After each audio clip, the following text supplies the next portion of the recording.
20h à Abidjan, bonsoir à tous. À la une de l'actualité de ce jeudi 4 janvier 2018, l'actualité qui sera dominée par la présentation de vœux au président de la République, membres du gouvernement, institutions, forces armées, magistrats et religieux souhaitent que les élections à venir se déroulent dans un climat de paix en Côte d'Ivoire.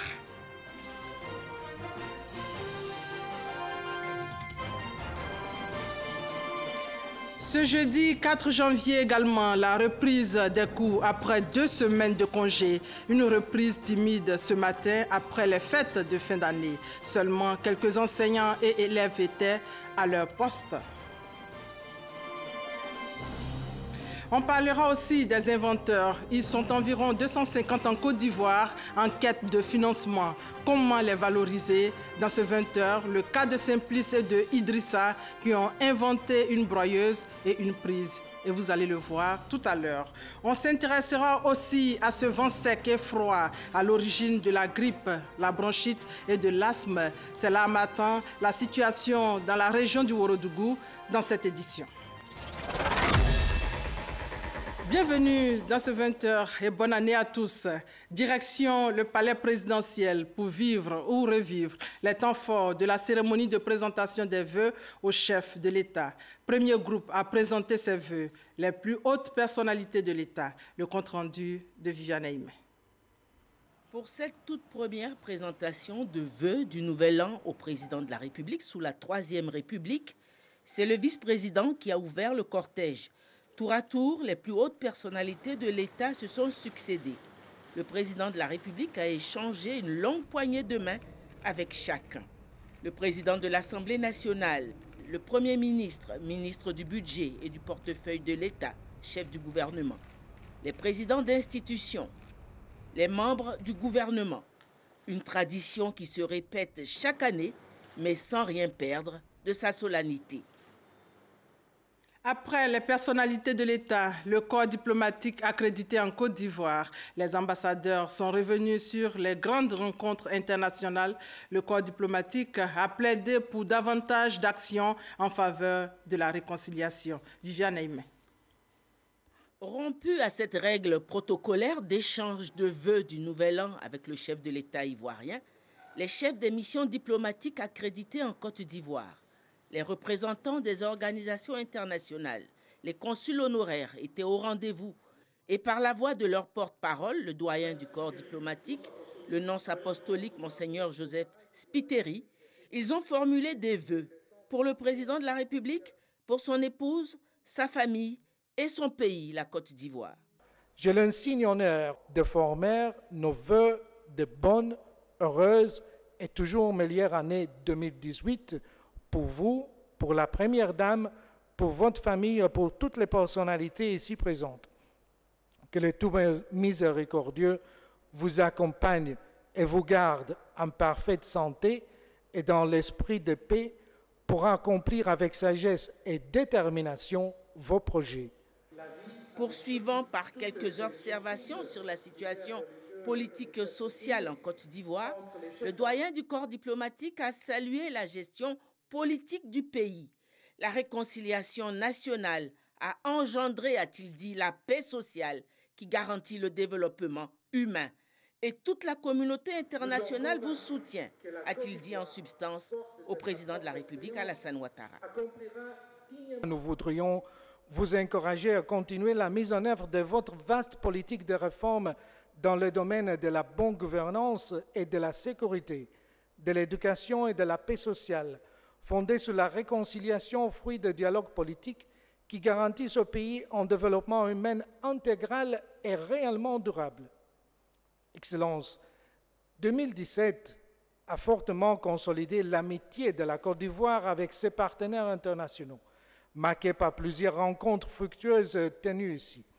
En réponse aux vœux du corps diplomatique, le président de la République a adressé à son tour des vœux à l'endroit de toutes ses composantes. En retour, je forme pour vous-même, pour vos familles respectives, pour les souverains et chefs d'État, ainsi que pour les dirigeants des organisations que vous représentez, des vœux de santé et de bonheur, de paix et de prospérité. Parlant à son tour de la place de la Côte d'Ivoire au plan diplomatique, le président de la République a fait valoir que la Côte d'Ivoire est aujourd'hui de plein pied dans l'arène internationale et est présente à de nombreuses rencontres dans le monde. Elle est aussi engagée aux côtés des autres États dans la recherche de solutions aux grandes questions qui préoccupent le monde. Monseigneur le nonce apostolique, Excellences, Mesdames et Messieurs, l'attachement du gouvernement ivoirien à la paix, la sécurité, la lutte contre le changement climatique, ainsi que le développement durable, ont conduit la Côte d'Ivoire à être présente à d'importantes réunions internationales. J'ai personnellement pris part à la 72e session de l'Assemblée générale de l'ONU, où j'ai eu l'occasion de réaffirmer l'engagement de la Côte d'Ivoire en faveur de la paix et du dialogue, de la lutte contre le terrorisme et, bien évidemment, le changement climatique dans le cadre de l'accord de Paris. C'est fort de cet engagement que j'ai répondu à l'invitation du président français, Emmanuel Macron, à participer au One Planet Summit qui s'est tenu à Paris le 12 décembre dernier. Je me félicite des décisions importantes qui ont été prises en vue du financement de la lutte contre le changement climatique. L'actualité de la fin de l'année 2017 a plongé le monde dans l'indignation avec l'exemple ignoble de la vente en Libye de migrants en provenance de l'Afrique subsaharienne. La communauté internationale devra donc s'efforcer de trouver des solutions pérennes à cette vive préoccupation qui prive nos pays des milliers de leurs enfants. Bien évidemment, la Côte d'Ivoire y prend déjà toute sa part. La Côte d'Ivoire est désormais présente sur la scène en Afrique et dans le monde. Et c'est avec fierté que le président de la République a présenté au corps diplomatique le nouveau président de la commission de la CEDEAO, l'Ivoirien Jean-Claude Brou. Les réactions maintenant des ambassadeurs et des membres du gouvernement après la cérémonie de présentation de vœux au chef de l'État. Regardez. Ce jeudi 4 janvier 2018, un jour exceptionnel parce que choisi pour la cérémonie de présentation des vœux de Nouvel An au président de la République, Alassane Ouattara. Au nombre des personnalités qui se sont succédées pour sacrifier à cette tradition, les représentants des bureaux des institutions de la République et des différentes composantes du pouvoir judiciaire. Ce groupe avec pour porte-parole Mme Paulette Badio, procureure générale près la Cour suprême. Elle a souhaité que Dieu veille sur le président de la République, Alassane Ouattara, pour une consolidation du climat social et de paix, surtout pour les élections à venir, tout en saluant les actions que le chef de l'État mène en vue de l'amélioration des conditions de vie des Ivoiriens. Excellences, Monsieur le Président de la République, nous avons constaté avec bonheur que partout où vos charges vous ont appelé, vous avez toujours répondu avec une promptitude inégalée, en ayant à cœur l'intérêt du pays. Vous avez choisi d'appréhender les réalités que vivent nos concitoyens en allant à leur rencontre chaque fois que cela vous a paru indispensable ou simplement nécessaire pour trouver les solutions à leurs attentes légitimes. Avec une vision éclairée des situations et parfois des soubresauts de notre société, vous avez réussi à dénouer ce que d'aucuns ont perçu comme des crises insurrectionnelles et sociétales, voire générationnelles. C'est en privilégiant le dialogue avec patience et abnégation que vous avez apporté la consolation ici, l'espoir là. Aussi voudrions-nous saisir cette occasion solennelle pour vous traduire avec notre reconnaissance nos remerciements pour les efforts et les sacrifices consentis pour préserver la paix. Le président de la République s'est dit heureux de recevoir ses vœux. Il a promis que les réformes entamées en 2017 iront à coup sûr à leur terme au cours de cette année 2018. À l'occasion de mon message de Nouvel An à la Nation, j'ai indiqué qu'avec le gouvernement, nous sommes attelés, dès le début de l'année 2017, à mettre en œuvre les réformes institutionnelles prévues par la Constitution de la Troisième République. Une Constitution qui préserve et renforce l'état de droit, les libertés fondamentales et témoigne de notre attachement à la bonne gouvernance. Ainsi, le vice-président de la République et un nouveau Premier ministre ont été nommés et l'Assemblée nationale a été mise en place en 2017. Au cours de l'année 2018, nous entendons poursuivre et achever ces réformes.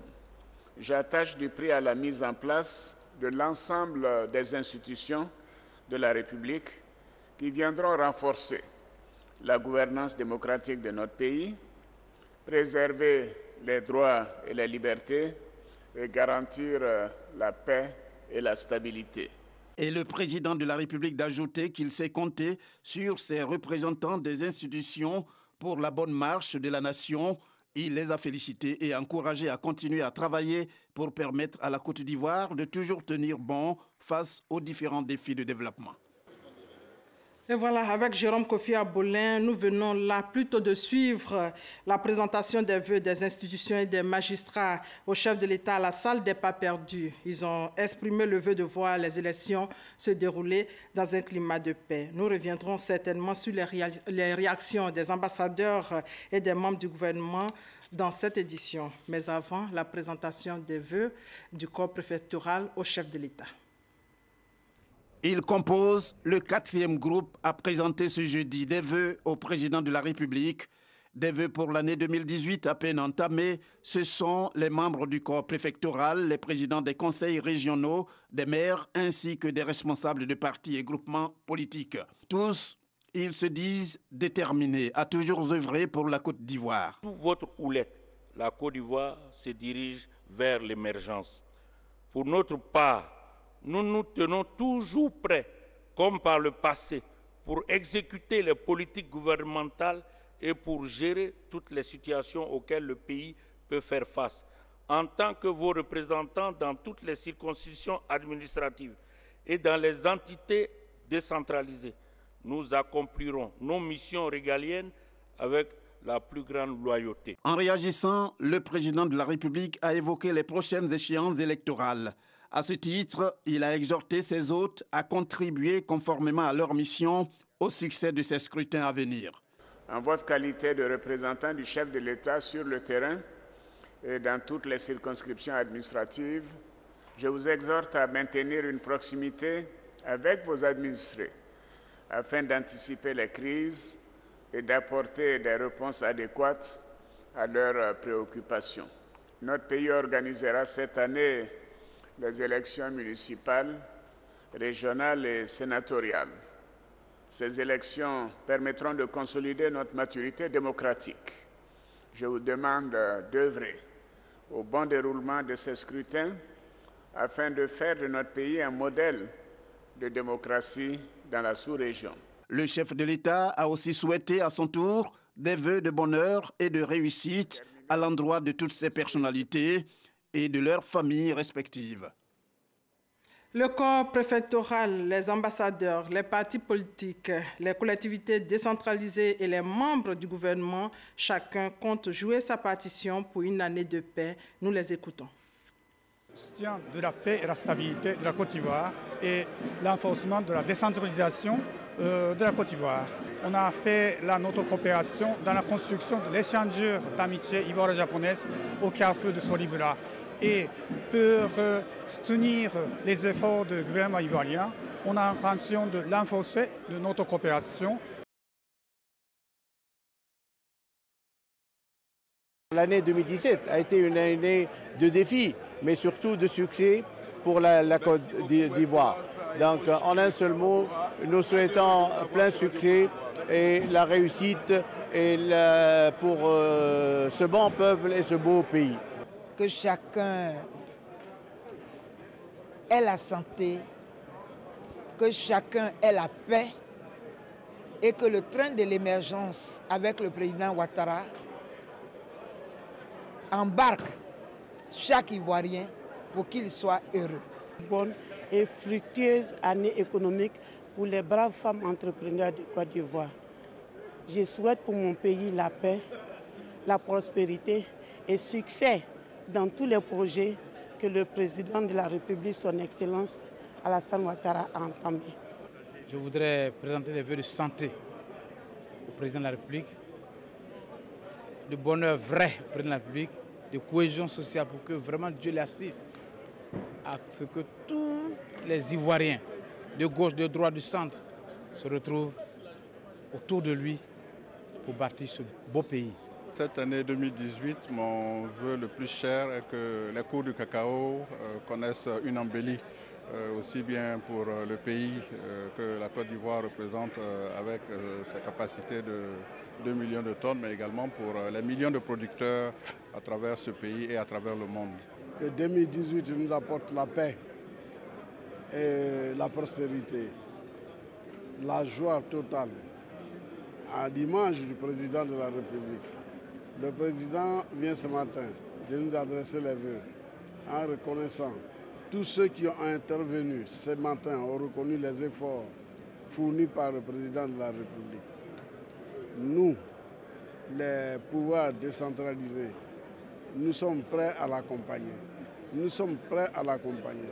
Tout ce que nous avons réalisé dans nos localités, c'est à son actif. C'est grâce à lui que nous l'avons fait. Et toujours dans la même veine, et comme annoncé, nous vous proposons d'autres réactions au cours de cette cérémonie de présentation de vœux au chef de l'État. Je formule le vœu que l'année 2018 soit une année de paix, puisque avec ce qui s'est passé en 2017, nous avons vu en fin d'année donc ce que l'on peut faire dans ce pays une fois donc la paix retrouvée. Je souhaite ardemment que nous puissions nous rassembler au niveau donc des Ivoiriens autour du chef de l'État pour que donc, le progrès qui est actuellement visible et que les retombées qui sont visibles au niveau de chacune et chacun donc, des Ivoiriens, que ce soit au niveau de la santé, au niveau de l'emploi, au niveau donc, éducatif, que nous puissions donc, continuer à poursuivre donc, sur cet élan qui me paraît important et dire que les perspectives de ce pays donc, sont bonnes. Les fondamentaux économiques du pays donc, sont là et la crise que nous avons traversée donc, a démontré que le pays donc, est solide. Et je souhaite vraiment donc, que cette paix et ce rassemblement soient aujourd'hui les maîtres mots au niveau de l'action des uns et des autres donc, en Côte d'Ivoire. C'est vrai, il y a eu ce sommet, le 5e sommet de l'Union africaine de l'Union européenne, le premier au sud du Sahara. Il y a eu également de grands événements, de grands rendez-vous en Côte d'Ivoire. La conférence sur l'émergence, les Jeux de la francophonie, le rendez-vous des ministres des Affaires étrangères de l'OCI, le sommet UAUE, ICASA sur le sida. À l'extérieur, il y a quand même eu la CEDEAO. La moisson a été bonne pour la diplomatie ivoirienne. Nous sommes contents, nous sommes fiers d'avoir pu creuser les sillons tracés par le chef de l'État en repositionnant la Côte d'Ivoire à l'image de ce qu'elle avait été et qu'elle n'aurait jamais dû perdre.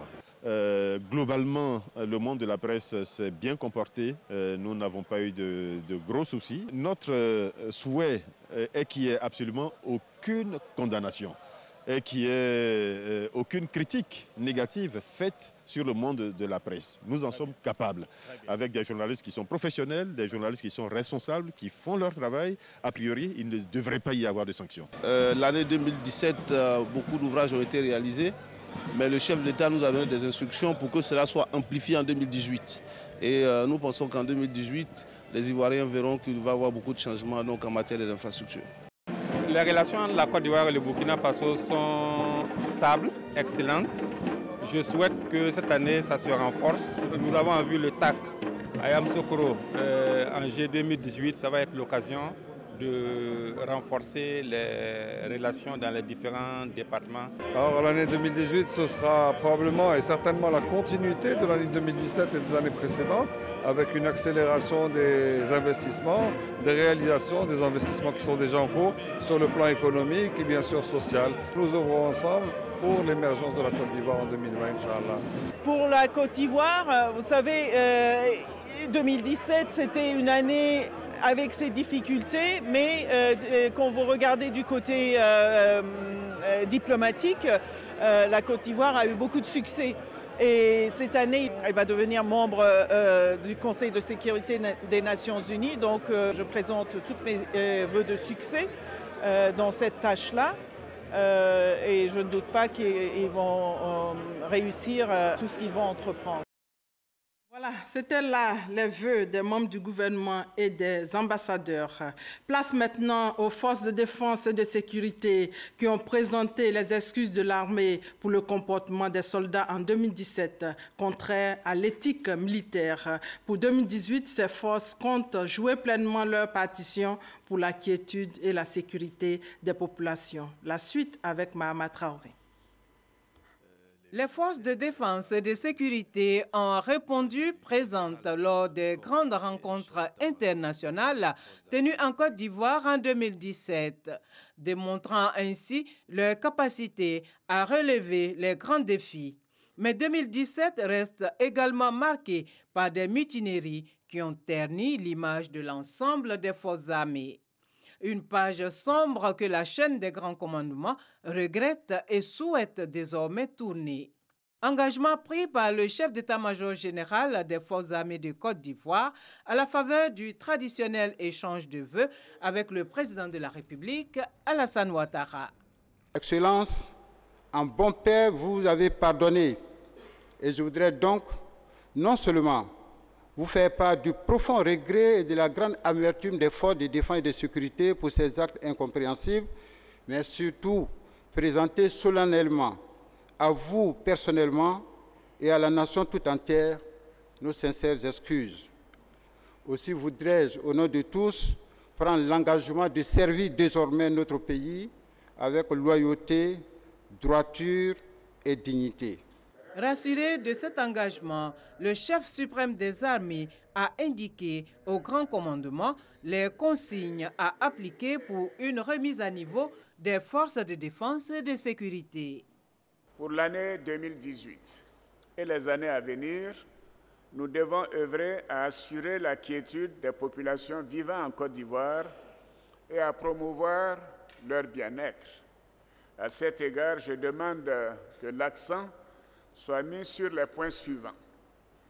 Tout d'abord, le programme de réhabilitation ou de construction d'équipements des casernes, le renforcement des capacités des hommes par l'entraînement et la formation, la restauration de l'esprit de discipline, la lutte contre le grand banditisme, le renforcement des capacités pour une meilleure prise en charge des nouvelles menaces telles que le terrorisme, la piraterie maritime, la criminalité transfrontalière et ainsi de suite. L'intensification de la lutte contre la fraude et l'occupation illégale des aires protégées. La présence de la Côte d'Ivoire dans les opérations de maintien de la paix, le renforcement du lien armée-nation, la promotion de la bonne gouvernance et l'émergence d'un nouvel état d'esprit des militaires et paramilitaires ivoiriens. Soulignant qu'en 2017, 230 militaires ont été radiés pour fautes graves et indiscipline. Pour 2018, un bataillon de 750 hommes sera affecté dans le futur centre régional de formation à la lutte antiterroriste que va abriter la Côte d'Ivoire. Reportage signé Mahama Traoré et Awa Touré, reportage qui met fin au chapitre concernant les vœux au chef de l'État ce jeudi 4 janvier. Dans l'actualité également, ce jeudi 4 janvier, la reprise timide des cours ce matin dans plusieurs lycées et collèges. Quelques enseignants et élèves étaient à leur poste. C'est une rentrée des classes timide avec un peu de crainte. Pourquoi cette reprise timide? On en sait plus avec nos reporters, Sephora Zegui et Grace Kando.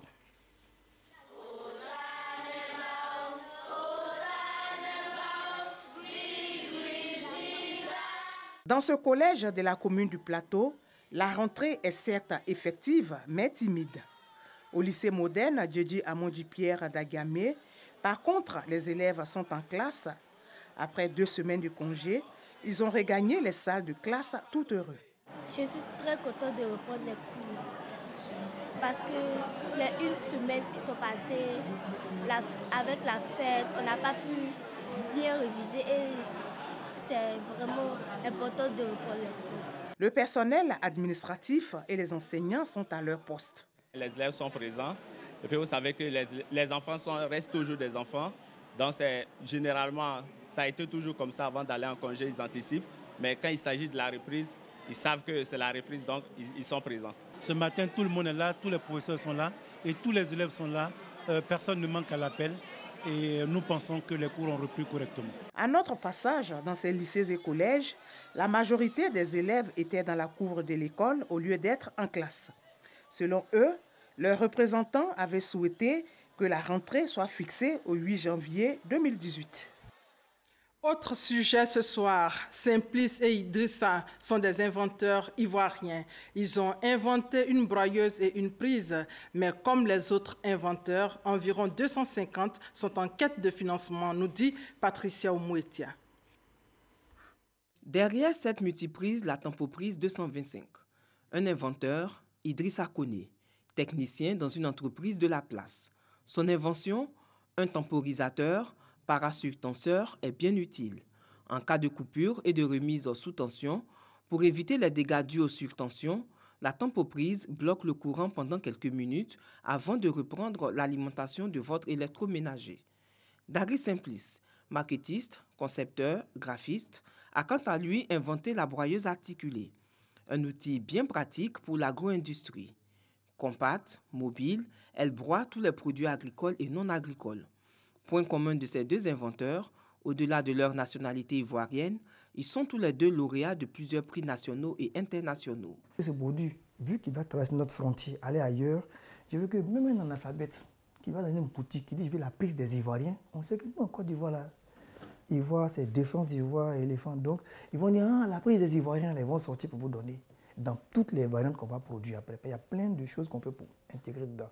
Cette broyeuse, elle est unique en son genre parce que, premièrement, elle est compacte, elle est mobile, elle peut aller sur tout terrain que vous voulez. C'est-à-dire que la broyeuse suit le besoin, le travail, où le travail est. Des inventions pour améliorer notre quotidien. Et pourtant, Simplice et Idrissa font partie d'une équipe d'environ 200 inventeurs ivoiriens méconnus des populations. On interne quelque chose là pour pouvoir faire le brevet. Et après le brevet, c'est coupé, on ne vous connaît plus. Je défends mon pays, j'arrive et puis mon pays ne reconnaît pas ça. Les inventeurs n'ont pas de garantie. Parce que même la banque ne peut pas financer un inventeur en n'ayant pas la garantie que le produit sera rentable.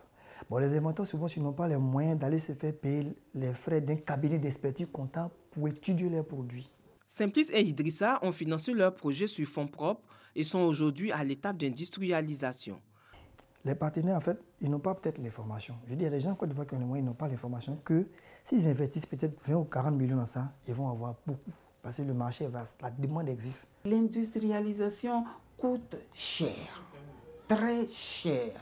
Ici, pour pouvoir l'industrialiser, pas moins d'1 million d'euros. Ils sont à la recherche de fonds et de partenaires pour industrialiser leur invention. L'occasion est toute trouvée avec le 4e Salon international des inventeurs d'Abidjan. Plus de 5000 visiteurs attendus. On doit tout faire pour qu'en Côte d'Ivoire, aucun inventeur ne se sente abandonné. Il y a des fonds qui existent. Nous demandons maintenant qu'il y ait un guichet unique pour que les inventeurs puissent s'adresser à ce guichet unique et pouvoir développer eux-mêmes la commercialisation, la mise sur le marché de leurs inventions. Aujourd'hui, Idrissa Koné produit de façon artisanale. Les acheteurs sont des particuliers ou des structures. Les commandes peuvent atteindre 50 pièces par mois. Simplice Dagri, lui, broie du noir pour le moment. Sa broyeuse de 165 kg attend toujours d'être industrialisée. Ce jeudi, le constat est plus visible à Abidjan. Vent sec, chargé de poussière, l'air devenu difficile à respirer. Dans la région du Ourodougou, la situation est pire. Le vent sec est accompagné de brouillard. L'harmattan oblige plusieurs personnes à chercher des vêtements lourds pour se protéger contre le froid, nous dit Ngana Konaté. Vent sec, froid chargé de particules poussiéreuses soufflant sur la région du Ourodougou. L'harmattan s'est installé dans l'air de Séguéla. Ce vent crée de sérieux désagréments aux populations et la température oblige plusieurs personnes à chercher des vêtements volumineux. Quand il fait froid, vraiment, je ne peux pas me lever vite pour aller au champ. Je suis fatigué, bon, vraiment, le froid me fatigue, franchement. On doit s'asseoir à côté du feu pour se réchauffer. Après, on s'en va au travail maintenant. Sinon, si tu sors au matin, c'est pas bon. Je fais moto-taxi ici à Séguéla. Mais actuellement, on est en période de harmattan. Vraiment, la période nous fatigue parce que les clients ne se réveillent pas tôt. Puis bon, ça fait qu'on n'arrive pas à faire rentrer la recette tôt, quoi. Il n'est pas rare de croiser des populations tentant de se protéger avec des cache-nez, des blousons ou encore des foulards de circonstances. Ce phénomène ponctuel et passager est favorable à la survenue d'un grand nombre d'affections respiratoires et d'autres maladies. Ce temps-là, ça agit vraiment sur notre santé. Ça nous donne rhume et puis... À cause du froid, là, on tombe trop malade même. Ça ne va pas. Des enfants tombent malades. Actuellement, les enfants à la maison, tout le monde est enrhumé. Ouais. Chez moi, en tout cas, tout le monde est enrhumé actuellement. Pour permettre aux populations de se mettre à l'abri, l'Institut national d'hygiène publique de Séguéla a donc lancé une opération de vaccination dénommée Opération Harmattan. Nous sommes à risque, il y a trop de poussière. Pour éviter l'harmattan à cure préventif, nous sommes là pour les vacciner sur 1 mois. Pour ceux qui ne sont pas encore fait vacciner, on va faire vacciner contre la méningite. Parce que c'est très important. C'est très, très important parce qu'il y a trop de poussière. Chaque année, cette période fait craindre les maladies respiratoires. L'Institut national d'hygiène publique de Séguéla recommande aux populations de prendre des précautions, notamment de se prémunir d'un cache-nez pour protéger les voies respiratoires. À Diaké, vous le savez, un accident a fait 14 morts, dont 6 enfants. C'est un minicar qui a plongé dans une rivière mardi dernier.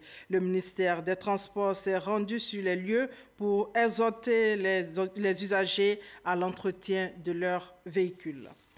Dans l'actualité judiciaire, le procès de Jean-Noël Abbaye, ouvert ce matin, a été renvoyé au lundi 8 janvier prochain. L'ex-patron du groupement de l'escadron blindé et 11 autres co-accusés sont poursuivis pour complot contre l'autorité de l'État. Le procès a donc été renvoyé au lundi 8 janvier prochain. Au chapitre politique, la présidente de l'Union républicaine pour la démocratie était hier face à la presse. Daniel Boni-Claverie s'est prononcé sur la situation sociopolitique et économique du pays. Ahmed Traoré et Herman Guivé. Daniel Boni-Claverie, présidente de l'Union républicaine pour la démocratie, l'URD, s'est prononcé sur la situation sociopolitique, mais également sur les élections qui se tiendront cette année 2018 en Côte d'Ivoire. Allant dans le sens d'un processus électoral consensuel, Daniel Boni-Claverie a appelé l'opposition à fédérer ses énergies. L'opposition ne peut prospérer dans l'émiettement de ses forces. Nous avons démontré que nous pouvons défendre des intérêts communs.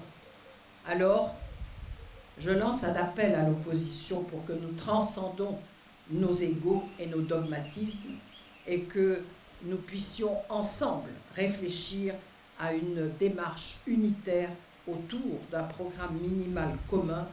Nous en sommes capables. La présidente de l'URD appelle à un amendement de la Constitution et la mise en place d'une plateforme transitionnelle, ce qui, pour elle, mettra à plat toutes les questions brûlantes de l'heure. En Côte d'Ivoire, dans ce mois de janvier, on parle d'harmattan, mais en République démocratique du Congo, de fortes pluies ont provoqué la mort de 37 personnes à Kinshasa. Il y a eu non seulement des inondations, mais aussi des éboulements de terre et l'écroulement de quelques maisons. Dans l'actualité sportive, pour terminer, la RTI va désormais diffuser les matchs de la Ligue 2. Information donnée par Sori Diabaté, premier vice-président de la Fédération ivoirienne de football ce jeudi. Il a fait le bilan à mi-parcours de la saison 2017.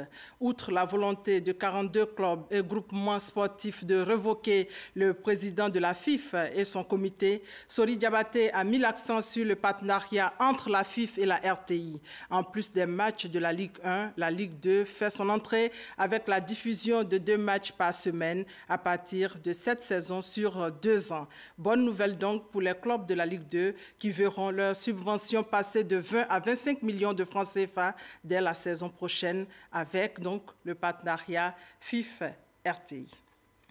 Et voilà, c'est la fin de ce 20h. Excellente soirée à tous.